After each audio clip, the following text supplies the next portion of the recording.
असां दिल खपाए छॾिया असांजो बयानो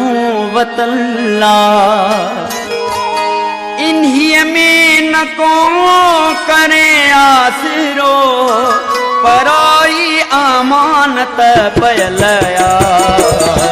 असां दिल खपाए छॾिया असांजो बयानो वतल्ला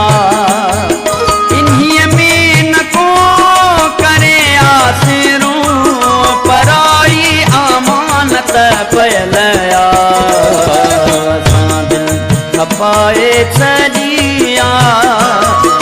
असांजो बयानो वतल्ला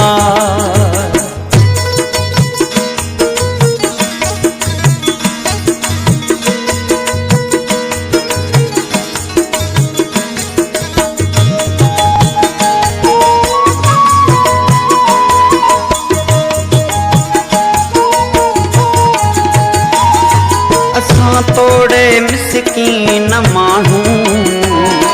मगर फिरना गिरना न आयूं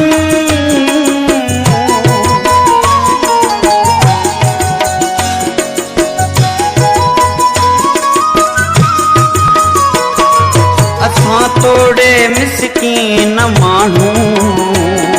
मगर फिरना गिरना न आयूं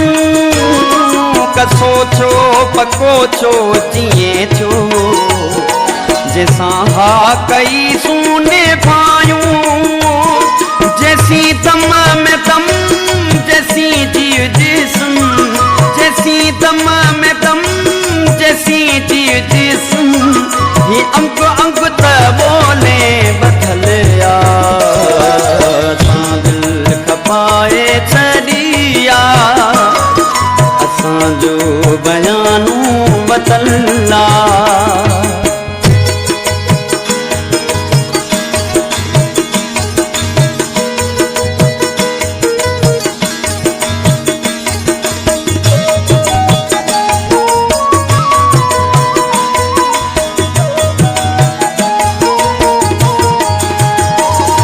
हुयो की न जाणू सुञाणू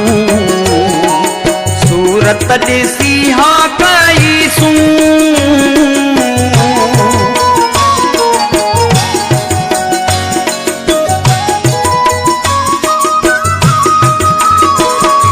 हुयो की न जाणू सुञाणू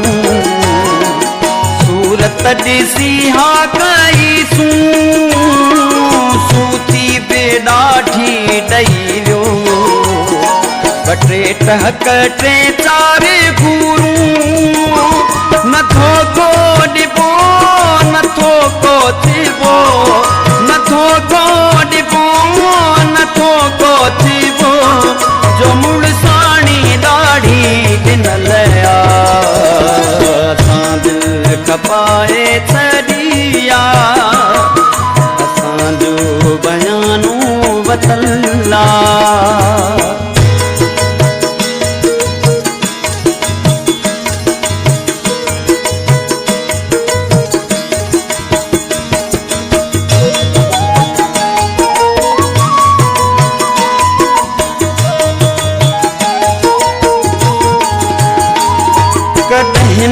कॾहिं नेठ ईंदो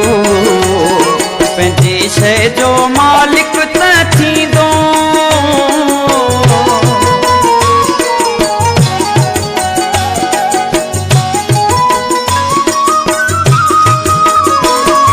कॾहिं न कॾहिं नेठ ईंदो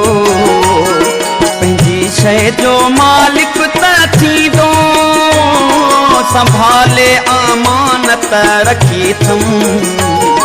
मूंखे छो न वहवार ॾींदो न रियायत कबी न छॾबी टकी जो पल पल जो लेखो लिखियल असां दिल खपाए छॾिया असांजो बयानो वतल्ला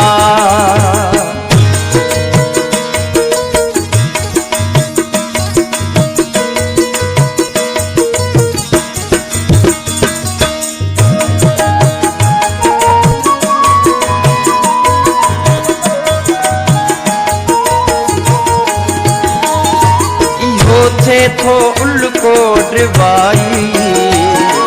मरण खां अॻे सलाह अची पई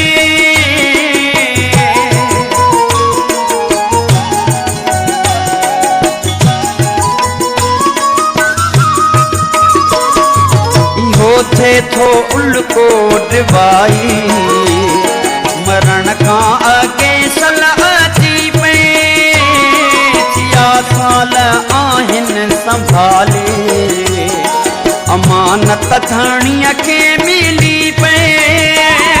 मां पेरनि में सिर धरी दुश्मन मां पेरनि में सिर धरी दुश्मन ऐं पोइ मौत खे बि मोकिलिया असां बि खपाए छॾिया असांजो बयानो वतल्ला इन्हीअ में न को करे आसिरो इन्हीअ में न को करे आसिरो पराई अमानत पलया असां दिल खपाए छॾिया असांजो बयानो वतल्ला